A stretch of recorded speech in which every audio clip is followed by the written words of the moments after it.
जय हिंद बच्चों। तो आज मैथ्स गुरु अंकित पांडे चैनल में आप सभी का स्वागत है। और आज हमारा ये पहला लेक्चर है और पहला लेक्चर ही हम जो है बच्चों आप लोगों के लिए एक सूचना है उससे स्टार्ट करते हैं। तो सीबीएसई ने क्लास 10th और 12th की जो सैंपल पेपर है इस बार जो है नवंबर के बजाय आपके अप्रैल में ही भेज दिया है। तो सैंपल पेपर अप्रैल में आने का संदेह ये है कि चीज़ें जो है हमें पहले से ही उसको अच्छे से देख लेनी है, समझ लेनी है, उसी तरीके से तैयारी अपनी करनी है। तो क्लास 10th का जो मैथमेटिक्स है उसमें दो है, आपका स्टैंडर्ड है और बेसिक है। बेसिक का कोड आपका 241 है, स्टैंडर्ड का 041 है, ठीक है। और क्लास 12th का आपका मैथमेटिक्स कोड 041 है बच्चों।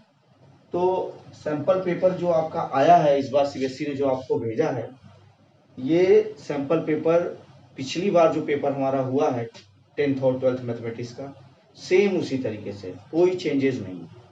पहली बात ये जान लीजिए, सिलेबस में भी कोई चेंजेस नहीं है। लगभग सिलेबस जो पिछले साल थे उसी इस बार भी आपको दिए गए हैं। तो सिलेबस पे डिस्कशन के लिए हम लोग जो है नेक्स्ट वीडियो पे आप पे डिस्कशन करेंगे। पहले तो हम लोग पेपर के पैटर्न समझ लेते हैं। तो पेपर जो सैंपल पेपर में आया हुआ है उसमें किस तरीके से क्वेश्चन है, कितने नंबर के कितने क्वेश्चन हैं और उसमें किस तरीके की हमें तैयारी रखनी होगी कि जो हमें समझ में आ जाए और हमारा पेपर पूरा भी समझ में आ जाए। तो 10th और 12th दोनों पेपर हमारा 80 मार्क्स का होगा। कितने मार्क्स का होगा बच्चों? 80 मार्क्स का होगा।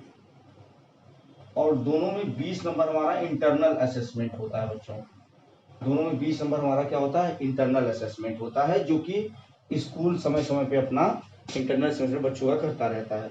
तो 80 मार्क्स का हमें बोर्ड का एग्जाम देना है, जो कि हमारे जो है पूरे साल के जो है शिक्षा के अकॉर्डिंग, वहाँ पे एजुकेशन के अकॉर्डिंग या ज्ञान के अकॉर्डिंग लिया जाता है पेपर। वो सीबीएसई के द्वारा लिया जाएगा और ये आपके जो है फरवरी लास्ट और मार्च तक होना है। हमारा जो सेशन है वो बच्चों जान लीजिए कि 1 अप्रैल से 31 मार्च तक है। 1 अप्रैल से 31 मार्च तक है हमारा। इसमें एग्जाम वगैरह भी हो जाना है पूरा, यही हमारा सेशन है। अब 31 मार्च तक पेपर हो जाना है तो ये फरवरी से ही स्टार्ट होगा। ये मान चलिए कि आपके 15 फेब के बाद आपके एग्जाम शुरू हो जाने हैं।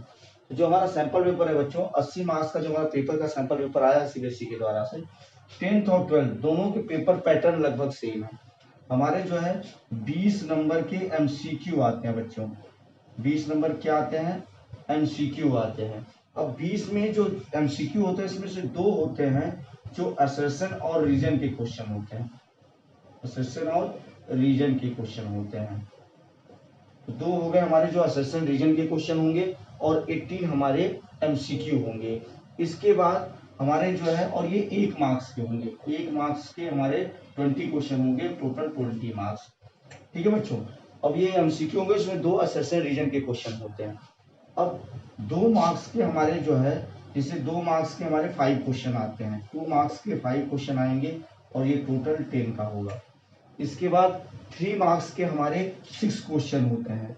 3 मार्क्स के हमारे कितने क्वेश्चन होते हैं? 6 क्वेश्चन होते हैं। ये टोटल 18 मार्क्स के हो गए। इसके बाद आपके 5 मार्क्स के 4 क्वेश्चन होते हैं।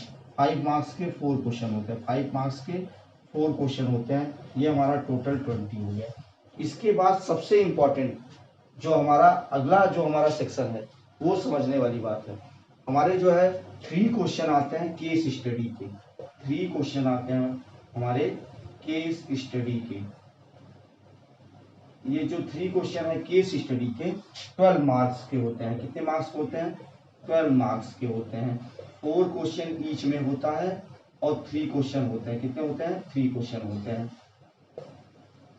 और इस 4 ईच क्वेश्चन में, 4 ईच क्वेश्चन में हमारे पास, 4 ईच क्वेश्चन में जो हमारे पास होगा बच्चों, 4 ईच क्वेश्चन 3 क्वेश्चन होंगे और 4 मार्क्स के, 3 क्वेश्चन होंगे 4 मार्क्स के। वो जो 3 ईच क्वेश्चन होगा उस ईच क्वेश्चन में एक एक नंबर के 1-2 क्वेश्चन होंगे और एक 2 नंबर का क्वेश्चन होगा। एक एक नंबर के 2 होंगे और एक 2 नंबर के क्वेश्चन होंगे। और इसमें हमारा एक ऑप्शनल भी होता है, ठीक है। और यहाँ भी जो है 5 मार्क्स के क्वेश्चन में भी ऑप्शनल मिल जाएंगे, ठीक है, और 3 मार्क्स के क्वेश्चन में ऑप्शनल मिल जाएंगे। 2 मार्क्स के क्वेश्चन में ऑप्शनल शायद नहीं मिलते आपके पेपर में। जो आपके पेपर का पैटर्न है उसको एक बार हम लोग चेक कर लेते हैं कि कहाँ कहाँ हमें ऑप्शनल मिलने हैं। तो 2 मार्क्स के क्वेश्चन में दो क्वेश्चन में ऑप्शनल क्वेश्चन भी मिल सकते हैं इसमें 2 मार्क्स में, ठीक है, और 3 मार्क्स के क्वेश्चन में भी 2 क्वेश्चन में ऑप्शनल आपको मिल जाएंगे। इसी तरीके से 5 मार्क्स के क्वेश्चन में भी 2 क्वेश्चन में आपको ऑप्शनल इंटरनल चॉइस मिल जाएगा, क्वेश्चन में ही इंटरनल चॉइस आपको मिल जाएंगे। तो आपके इस वाले सेक्शन में ये हमारा सेक्शन ए है, ये हमारा सेक्शन बी है, ये हमारा सेक्शन सी है, ये हमारा सेक्शन डी है और ये हमारा सेक्शन ई है।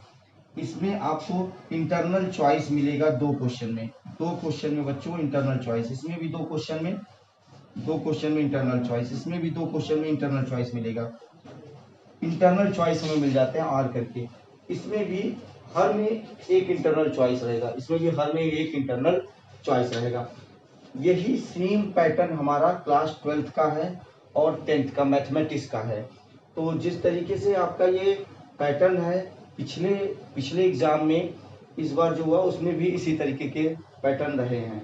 और आगे की जो सिलेबस से रिलेटेड डिटेल है वो आपको नेक्स्ट वीडियो में मिलेंगे कि क्वेश्चन का लेवल कैसा होगा, किस तरीके के क्वेश्चन हमारे रिसर्च बेसिस आएंगे, किस तरीके के क्वेश्चन हमारे जो है कॉन्सेप्ट बेसिस आएंगे, किस तरीके के जो है एकदम हूबहू कॉन्सेप्ट पे रिलेटेड हो सकते हैं, और किस तरीके के क्वेश्चन हमारे जो है केस स्टडी हमने देखा ये एक अलग है, ये कॉन्सेप्ट से रिलेटेड क्वेश्चन हमारे बन सकते हैं। तो आपको ये सारी चीज़ें समझनी होगी और अच्छे से ध्यान से देखना होगा। बाकी मैं सीबीएसई की लिंक आपको जो है मैं आपको नीचे दे दूंगा, जिससे कि आप वहां से निकाल के अपना सैंपल पेपर देख सकें, ठीक है। और आज के लिए इतना ही, और नेक्स्ट वीडियो जो है आपको कल तक मिल जाएंगी और उन्हें आप जरूर विजिट करिएगा, और सिलेबस को भी कल डिस्कशन हम लोग करेंगे। जय हिंद।